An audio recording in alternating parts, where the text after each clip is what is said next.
Председателот на ВМРО ДПМН Никола Груевски денеска оствари средба со германскиот специјален представник Јоханес Хајндел. Соговорниците разговараа за актуелните теми и позиции поврзани со создадената криза од страна на опозицијата и идните чекори за незиното надминување, информираат од партијата.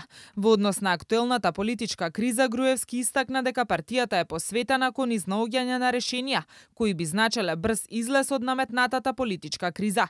Председателот на ВМРО ДПМН посочи дека ставот на партијата е граѓаните да имаат можност да избираат помеѓу политичките субјекти и квалитативно да ги вреднуваат нивните политики и чекори.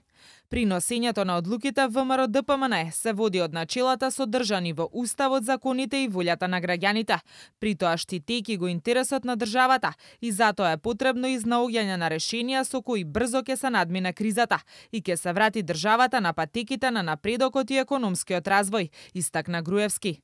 Тој посочи дека за тоа е потребна функционална влада со полн легитимитет за реализација на ветените проекти од програмата и враќањето на сигурноста кај граѓаните, при што ќе се помогне и во реализација на реформите кои произлегуваат како обврска од извештајот на Прибе, важни за реализација на евроинтеграцијските процеси.